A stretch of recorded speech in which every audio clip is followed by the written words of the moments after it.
Hello everyone, welcome to UPSC पे चर्चा with विशाल।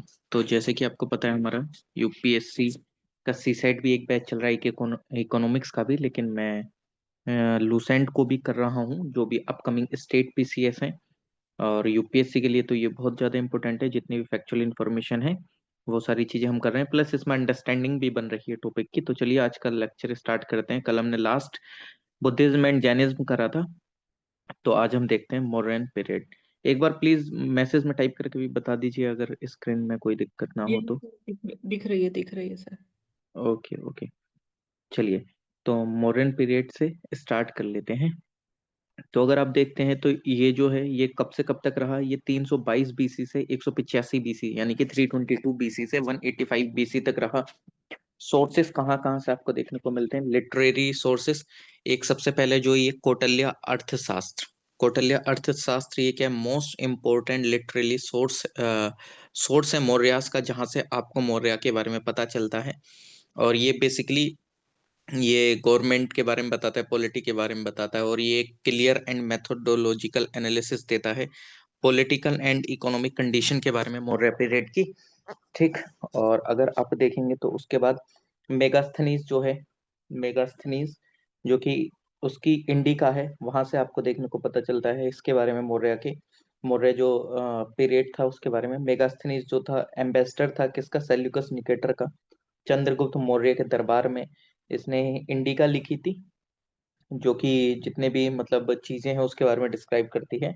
और अगर आप देखते हैं तो इसकी जो ओरिजिनल कॉपी है वो खो चुकी है, और इसकी कुछ चीजें अभी सरवाइव हैं। और ये क्लासिकल ग्रीक राइटर्स के द्वारा कुछ उसमें से चीजें जो लिखी गई हैं वहां से हमें पता चलता है कि हाँ, इंडिका में ये था।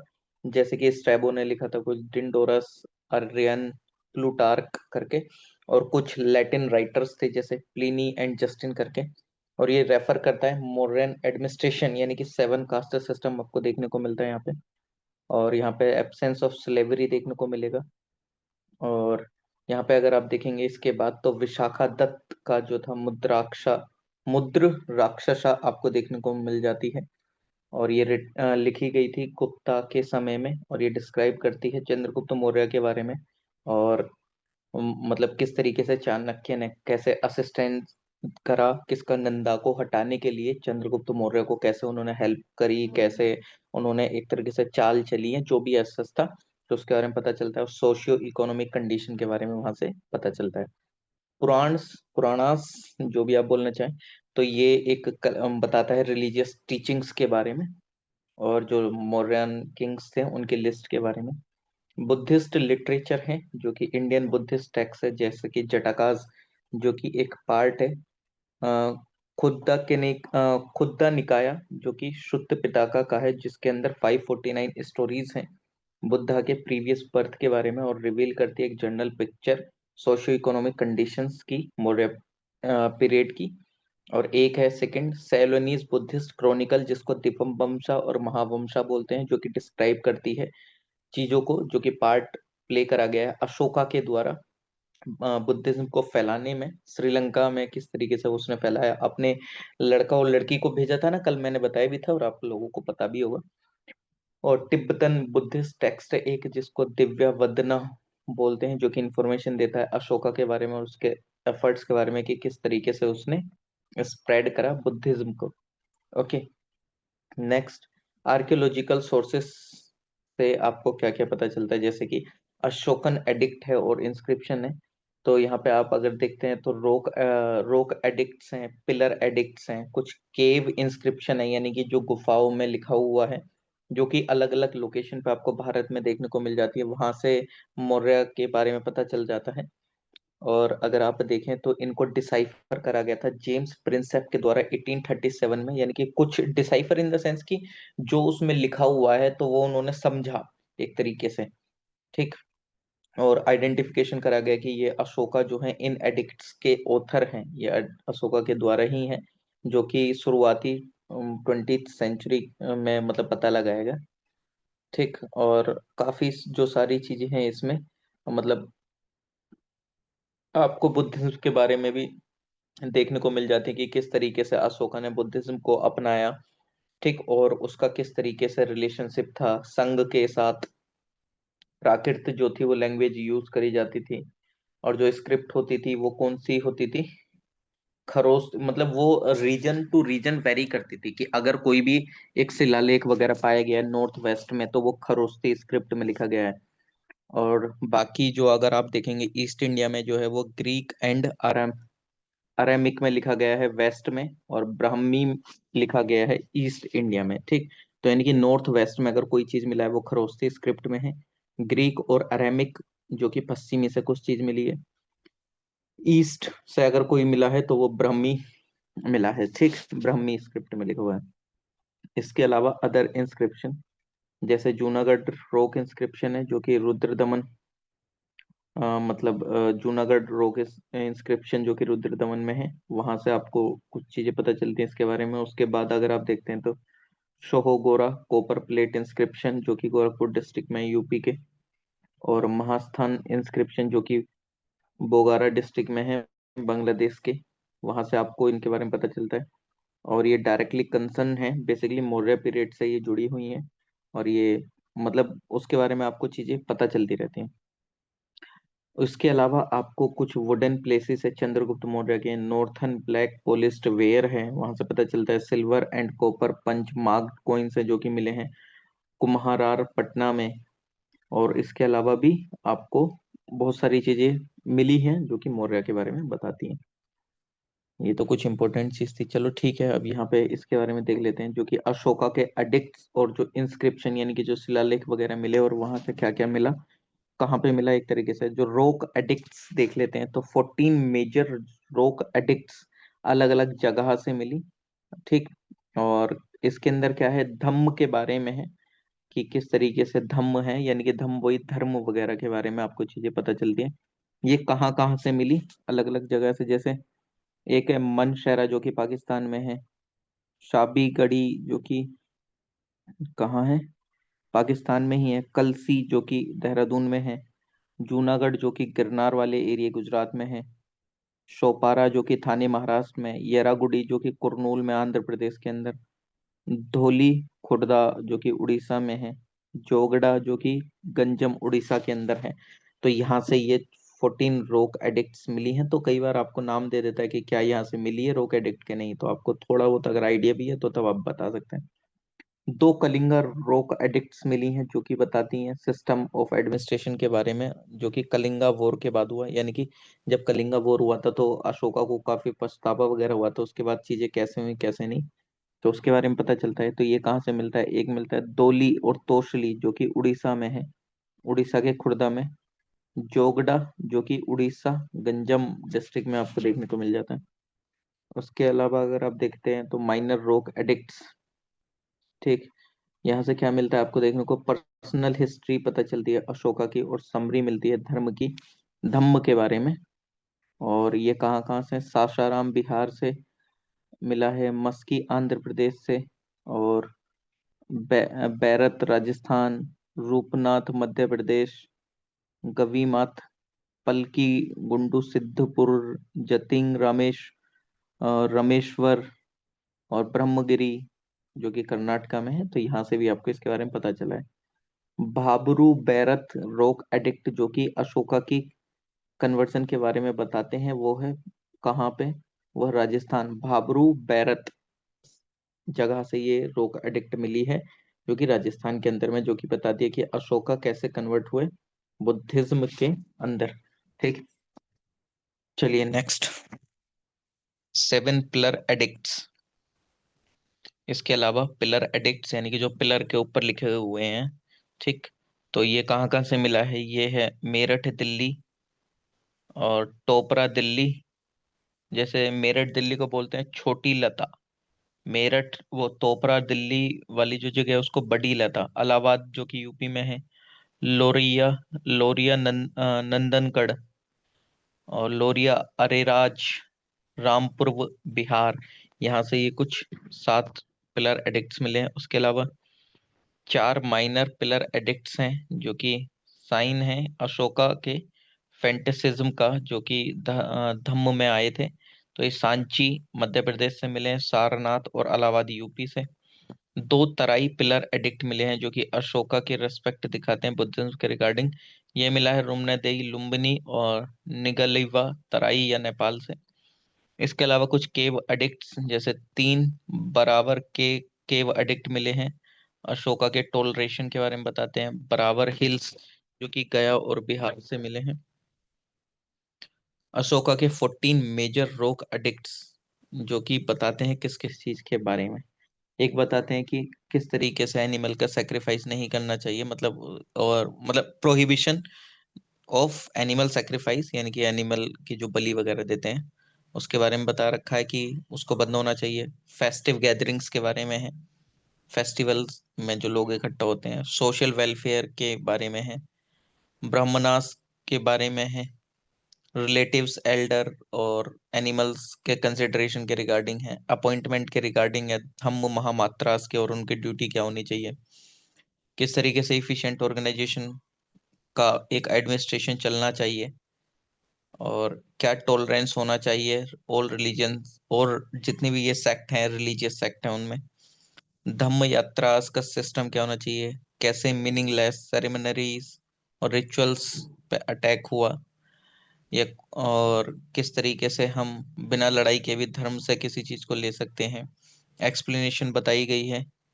एक्सप्लेनेशन बताई गई है धम्म पॉलिसी के बारे में। अपील करी गई है टॉलरेंस के लिए हर एक रिलीजियस सेक्ट में। कलिंगा वॉर के बारे में है। इंस्पिरेशन है कि किस तरीके से आप अपनी लाइफ को स्पेंड कर सकते हैं, एक रिलीजियस लाइफ स्पेंड कर सकते हैं आप। ठीक।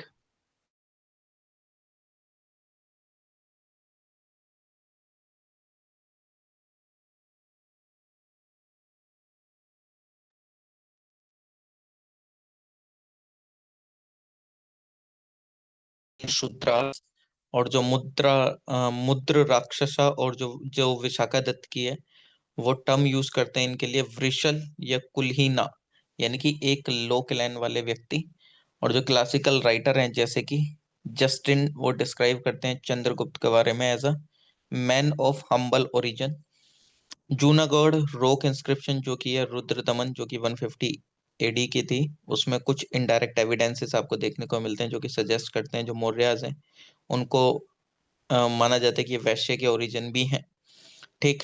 और जो बुद्धिस्ट वर्क है दूसरी तरफ वो बताता है कि ये जो मौर्यन डायनेस्टी है वो शाक्य क्षत्रिय क्लैन से बिलोंग करते हैं।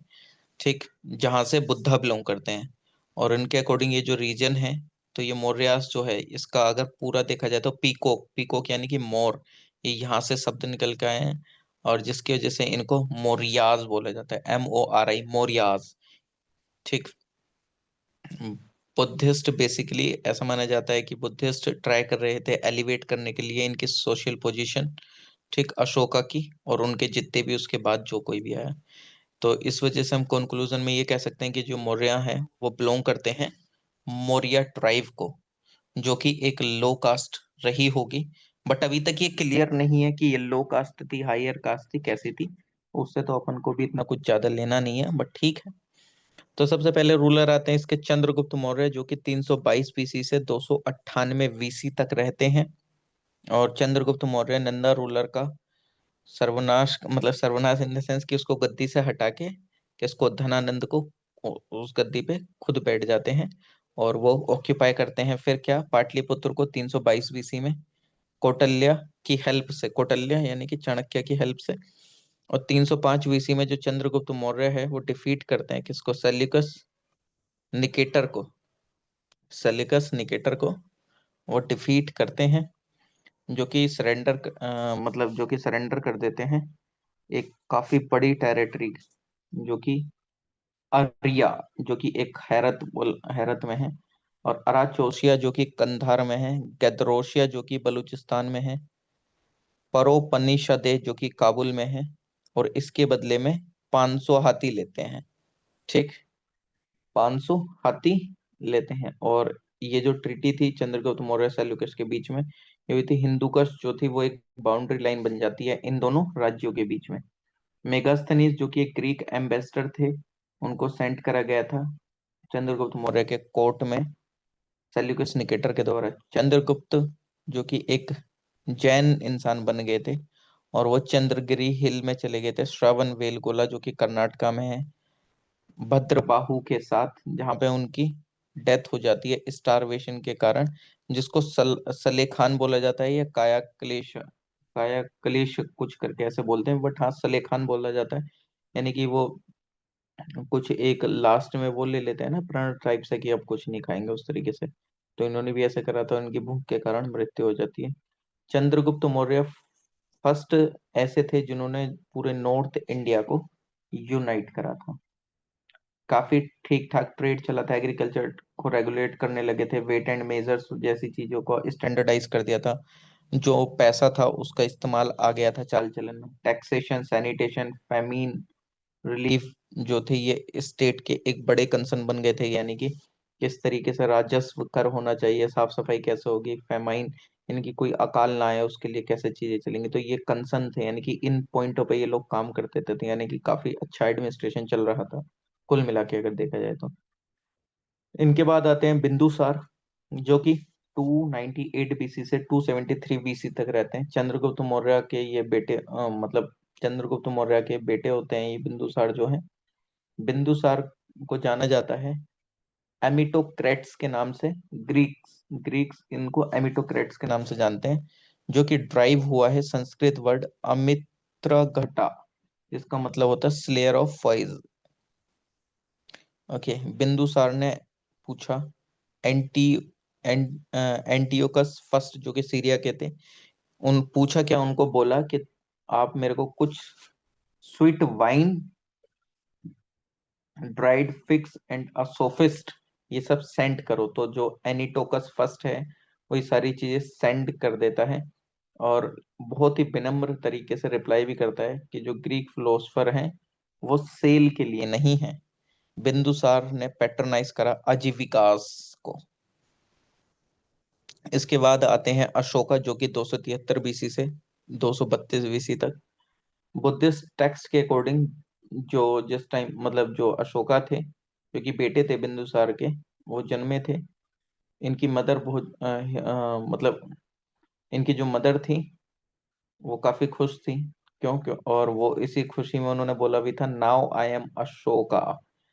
और बिना किसी नामकरण के तो इस चाइल्ड का नाम क्या रख दिया गया, अशोका।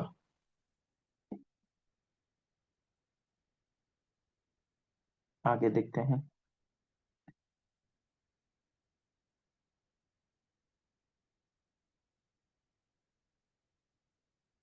अभी अगर देखा जाए तो बुद्धिस्ट लिटरेचर के अकॉर्डिंग ऐसा पता चलता है कि अशोका मतलब ये जो गद्दी के लिए काफी ज्यादा लड़ाई वगैरह चल रही थी। अगर आपको ये चीज देखनी है तो स्वराज्य संहिता संसद टीवी पे है, वो आप जाके देख सकते हैं तो आपको समझ में आ जाएगा। तो गद्दी के लिए काफी लड़ाई चल रही थी, एक बार इनको जाना भी पड़ जाता है उज्जैन में। ठीक, चलो वो कहानी तो नहीं बता रहा अभी मैं, अभी तो आप सिंपल चीजें पढ़ लो। बुद्धिस्ट ट्रेडिशन के अकॉर्डिंग जो अशोका थे उन्होंने काफी मतलब अगर आप देखें इन्होंने अपनी जो गद्दी को हथियाया, वो लगभग उन्होंने अपने 99 भाइयों को मारा। और जो तिस्सा थे उनमें सबसे छोटे भाई थे वो इनके। राधा गुप्त जो कि मिनिस्टर थे बिंदुसार के, उन्होंने हेल्प करी इन सारी चीजों में। और ये जो वॉर था सक्सेशन का, वो बहुत लंबा चला, 4 सालों तक, 273 बीसी से 269 बीसी तक। और इसके बाद ही जाके इनको ये गद्दी मिली थी। और बाद में ये 269 बीसी में गद्दी पे बैठ के क्राउन पहनते हैं। अशोका के अंडर में जो मौर्यन एम्पायर था वो अपने क्लाइमैक्स पे पहुंच जाता है पहली बार। जो सारा सब कॉन्टिनेंट था सिर्फ कुछ एक्सट्रीम साउथ को छोड़ के वो एक इंपीरियल कंट्रोल के अंदर में था। अशोका के बारे में कुछ माइनर मतलब कुछ एडिक्ट्स जैसे, अशोका के बारे में मस्की एक माइनर रॉक एडिक्ट है वो बताता है। देवम प्रिया देव के प्रिय थे ये अशोक राजा वो बताता है। Gurjara minor rock edict. राजा अशोका थे ये बताता है। नित्तुर का माइनर रॉक एडिक्ट, मतलब वहां पे ये शिलालेख है वहां पे लिखे हुए हैं एक तरीके से।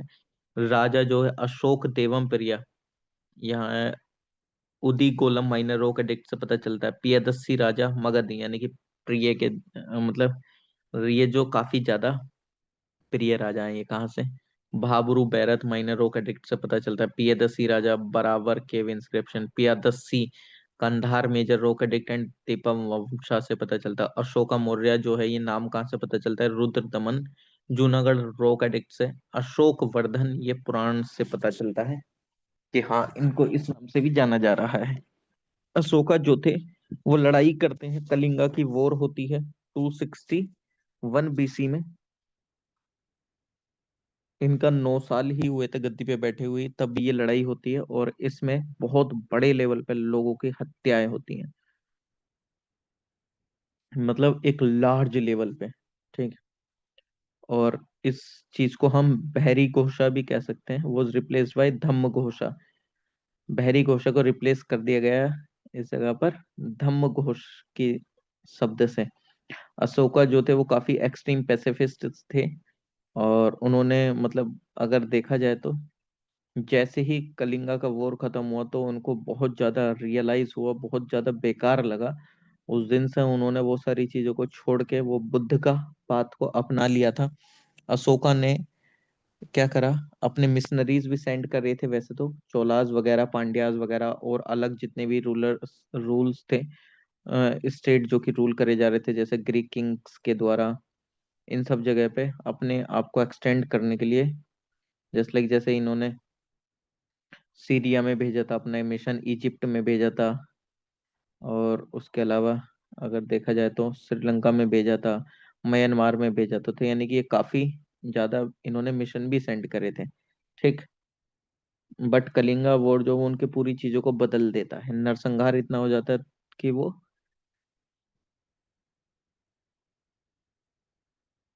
बुद्ध के रास्ते को अपना लेते हैं। ओके।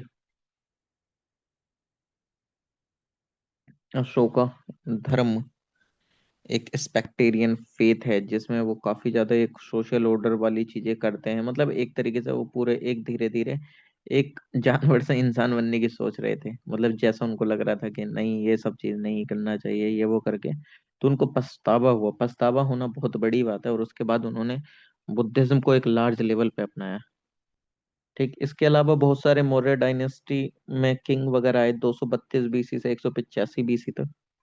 लगभग जो मौर्य काल था वो 147 साल तक चला। अशोका की डेथ के बाद मौर्य एम्पायर दो भागों में बट गई थी, एक पश्चिमी और एक पूर्वी, इस तरीके से। ठीक। अब जब कोई चीज बटी है तो उसका रूल करना बहुत ज्यादा मुश्किल हो जाता है, तो फिर धीरे धीरे वो खत्म ही हो जाती है। जो वेस्टर्न पार्ट था वो रूल करा जा रहा था कुणाल के द्वारा, जो कि अशोक के बेटे थे, और जो ईस्टर्न पार्ट था वो रूल करा जा रहा था दशरथ के द्वारा। जो लास्ट रूलर थे, जो लास्ट मौर्यन रूलर थे, वो थे बृहदत्त, जो कि असिसनेशन हो जाता है उनका 185 बीसी में, उनके ही commander in chief Pushyamitra Shunga के द्वारा।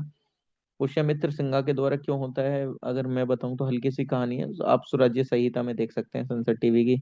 एक बार कहीं ये जो मतलब जब ये कमांडर इन चीफ थे, मतलब जो सोल्जर्स थे, वो कहीं लड़ाई उड़ाई के लिए जा रहे थे। अब उनका आदेश चाहिए था एक मोटिवेशन वगैरह इन सब चीजों के लिए, वो जो थे वो रासलीला देख रहे, मतलब एक तरीके से पूरा एंजॉयमेंट कर रहे थे, वो आ ही नहीं रहे। 2-4 घंटे निकल जाते हैं, पुष्यमित्र शुंगा भी जाता है बुलाने, तब भी नहीं आते हैं। लेकिन लास्ट में जैसे तैसे करके वो लेकर आते हैं, और फिर वो जैसे ही आते हैं, मतलब उनको मोटिवेट करने, वहीं पे पुष्यमित्र संग इनका सर काट देते हैं, क्योंकि ये काफी थोड़े से अय्यासी करने लगे थे, ऐसा उनको लग रहा था। और अगर देखा जाए तो इस मौर्य एम्पायर का डिक्लाइन का कारण क्या था, कि सेंट्रल हाईली सेंट्रलाइज्ड एडमिनिस्ट्रेशन था, ये रोमिला थापर जी बोलती हैं अपनी किताब में। और पैसिफिक पॉलिसी थी अशोका की, ये H.C. राय चौधरी बोलते हैं। ब्राह्मणिकल रिएक्शन हुआ, ये बोलते हैं HP शास्त्री। पार्टीशन हो गया था मौर्य एम्पायर का। वीक लीडर हो गए थे मौर्यन रूलर्स के। प्रेशर बढ़ने लगा था मौर्यन इकोनॉमी पे, ये DD कोसाम्बी जी के द्वारा बोला गया। नॉर्थ वेस्ट पे इन लोगों का कुछ फोकस ही नहीं था, नॉर्थ वेस्ट फ्रंटियर पे, यानी कि उत्तर पश्चिमी पे कोई फोकस नहीं था। इसके अलावा अगर आप देखें तो कुछ अदर नेम किंग के और उनके दौरान एम्बेसडर कौन कौन सा है, जस्ट लाइक जैसे चंद्रगुप्त के टाइम पे, और उनके अदर क्या नाम है, just like Sandrocottus, Strabo, Justin Androcottus, Arrian, Plutarch, Vrishala, Kulhina, Kulhina यानी कि एक लोक लैन, वृषला बोल सकते हैं, वृषला। और विशाखा दत्त जो कि मुद्राक्षाशा में मेंशन है। एम्बेसडर कौन आया था? मेगास्थनीज था, 302 से 298 बीसी तक, सेल्यूकस निकेटर के द्वारा, जो कि पर्शिया और बेबीलोनिया के थे। बिंदुसार के समय उनका क्या नाम था? बेसिकली इनका दूसरा अदर क्या नाम था? एमिथ्रोकेट्स, जो कि ग्रीक टेक्स्ट में मेंशन है। विंदुपला जो कि चाइनीज टेक्स्ट में है। सिन्हासेना जैन टेक्स्ट में। वायु पुराण में भद्रशार के नाम से मेंशन है। और एम्बेसडर कौन आया था इनके समय पे अगर देखा जाए तो? दिमाकोश एंटियोकस फर्स्ट सीरिया के थे। डियोनुसियस फिलाडेल्फस के थे। पटोलमी सेकंड जो कि इजिप्ट के थे। आई होप आवाज तो आनी चाहिए, नहीं भी आ रही है तो थोड़ा चेंज कर लेंगे।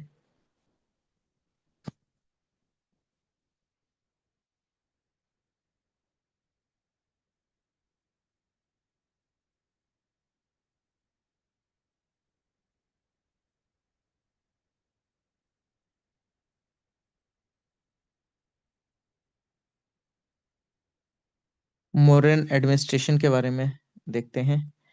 इनके सेंट्रल एडमिनिस्ट्रेशन, जो कि किंग, जो मौर्यन गवर्नमेंट थी वो सेंट्रलाइज्ड ब्यूरोक्रेसी थी। और जो एक राजा होता था वो एक मतलब बीच, ऑब्वियसली बात है, जैसे आज हमारे यहाँ प्रधानमंत्री होता है, उसके बाद में कैबिनेट मिनिस्टर वगैरह होते, तो इस तरीके से जैसे वो उस टाइम पे राजा होता था। और कौटिल्य और चाणक्य के मतलब जो भी आप समझना चाहें उनके अकॉर्डिंग 7 एलिमेंट होते थे एक स्टेट में। एक मतलब जो उनकी सप्तांग थ्योरी है उसके अकॉर्डिंग राजा होगा, राजा के बाद अमात्य यानी कि जिनको सेक्रेटरीज बोलते हैं, फिर होगा जनपद जिसको टेरिटरी बोलते हैं, फिर दुर्ग यानी कि फोर्ट होगा, फिर कोश यानी कि जो ट्रेजर होता है, फिर सेना आर्मी, और फिर मित्र आएगा, फिर फ्रेंड। ये जो किंग है वो एक सोल है इन सारे एलिमेंट्स का। मंत्री परिषद में ये जो किंग है उसको असिस्ट करा जाएगा मंत्री परिषद के द्वारा, जिसके अंदर कौन कौन होगा? एक युवराज होगा जिसको क्राउन प्रिंस बोलते हैं, पुरोहित बोलते हैं जो कि चीफ प्रीस्ट होता है, सेनापति जो कि कमांडर इन चीफ होता है, और उसके अलावा कुछ अदर मिनिस्टर्स भी होते हैं। इंपॉर्टेंट ऑफिशियल्स अगर देखा जाए तो सन्ही दत्ता जो कि चीफ ट्रेजरी ऑफिसर हैं, समहर्ता जो कि कलेक्टर होते थे, मतलब ये कुछ एक पोस्ट है जो कि उस टाइम पे इस नाम से जानी जाती थी, लेकिन एक्चुअल में क्या क्या करते थे, एक टर्मिनोलॉजिस्ट टाइप से। Sunny Datta chief treasury officer को बोलते थे, समहर्ता कलेक्टर जनरल को बोलते थे रेवेन्यू के। व्यावारी का धर्मस्थ चीफ जस्टिस, धर्मस्थ का होता था न्यायालय का यानी कि सिविल कोर्ट का। प्रादेष्टा जो कि चीफ जस्टिस होता था कनकता शोधम यानी कि न्यायालय क्रिमिनल कोर्ट का। धम्म महामात्र जो कि एक न्यू पोस्ट क्रिएट करी गई थी अशोक के द्वारा। ओके। और राष्ट्रपालक कुमार जो कि एक वायसरॉय इंचार्ज होता था प्रोविंस का। प्रदेशिका जो कि एक मॉडर्न डिस्ट्रिक्ट मजिस्ट्रेट जैसे आज होते हैं वो होता था, उस टाइम पे प्रदेशिका बोलते थे। राजूकास उस समय के जो मतलब बाद में अभी अगर आप देखें पटवारीज वगैरह ये सारे सर्वे वगैरह इन सब के लिए, लैंड के सर्वे के लिए रेस्पॉन्सिबल होता था, राजूकास बोलते थे। युक्ता एक सबॉर्डिनेट रेवेन्यू ऑफिसर होता था डिस्ट्रिक्ट लेवल में। स्थानिका देखा जाए तो स्थानिका एक कलेक्टिंग ऑफिसर होता था जो कि डायरेक्टली कंट्रोल में होता था प्रदेशिका के। और गोपा जो कि रेस्पॉन्सिबल होता था अकाउंट्स के लिए, ये एक पर्सन जो कि अकाउंट को संभाल रहा था। ओके। इसके अलावा नगरक नगरका जो कि ऑफिसर इंचार्ज होता था सिटी एडमिनिस्ट्रेशन का। अक्ष पाटला जो कि अकाउंटेंट जनरल होता था। सिद्धाध्यक्ष सुपरवाइज्ड एग्रीकल्चर। पान्याध्यक्ष जो कि कॉमर्स का सुपरिटेंडेंट होता था। समस्थाध्यक्ष जो कि मार्केट का सुपरिटेंडेंट। पोतावध्यक्ष जो कि सुपरिटेंडेंट होता था वेट एंड मेजर्स का। नवाध्यक्ष जो कि शिप्स का सुपरिटेंडेंट होता था। शुल्क अध्यक्ष जो कि टोल्स का कलेक्शन करता था, कलेक्टर ऑफ टोल्स। आकार अध्यक्ष जो कि माइंस का सुपरिटेंडेंट होता था। लौह अध्यक्ष जो कि आयरन का सुपरिटेंडेंट होता था। कुछ प्रोविंस और उनकी कैपिटल। उत्तरपट जो कि नॉर्थर्न प्रोविंस बोलते हैं, इसकी कैपिटल तक्षशिला थी। वेस्टर्न प्रोविंस जिसको अवंती राष्ट्र बोलते हैं, इसकी कैपिटल उज्जैन थी। प्राची जिसको ईस्टर्न एंड सेंट्रल प्रोविंस बोलते हैं, इसकी कैपिटल पाटलिपुत्र। कलिंग जो कि ईस्टर्न प्रोविंस होती थी, इसकी कैपिटल तोशली होता है। दक्षिणापट जो कि साउथर्न प्रोविंस, जिसकी कैपिटल सुवर्णगिरी होती है, होती थी मतलब। कुछ जूनागढ़ रोक एडिक्ट के द्वारा अगर देखा जाए तो ये जो रुद्र दमन है बेसिकली, जूनागढ़ रोक एडिक्ट जो कि रुद्र दमन और जो सौराष्ट्र है वो गवर्न करे जाते हैं किसके द्वारा? पुष्यगुप्त और जो कि वैश्य हैं, और उस समय के चंद्रगुप्त समय के, और यब्न किंग तुषापा जो कि उस समय अशोक के समय पे होते थे। अशोक। कुछ एडमिनिस्ट्रेटिव यूनिट जैसे चक्र जिसको प्रोविंस बोलते हैं, इसको हेड करने वाला कौन होता है? राष्ट्रपाल या कुमार। अहेर विषय जिसको डिस्ट्रिक्ट बोलते हैं, जो कि प्रदेशिका होता है एडमिनिस्ट्रेटिव, और राजू का यानी कि लैंड रेवेन्यू। संग्रहना यानी कि 10 गांवों का एक ग्रुप, वो हेड होता है गोपा के द्वारा। विलेज जिसको ग्राम बोलते हैं, ग्रामिका के द्वारा हेड करा जाता है। ओके, चलिए आज के लिए इसमें इतना ही रहने देते हैं, वरना और ज्यादा आप थोड़ा सा वो होने लगेंगे बोर टाइप से, तो धीरे धीरे करके इन इंफॉर्मेशन को ध्यान रखा जाएगा। ओके, तो आई होप आप लोग एंजॉय कर रहे होंगे, और हम पूरी लूसेंट को इस तरीके से ही कवर करेंगे। तो जितने भी यूट्यूब व्यूअर्स हैं, please like share comment and subscribe. Thank you so much, मिलते हैं नेक्स्ट वीडियो में आपसे।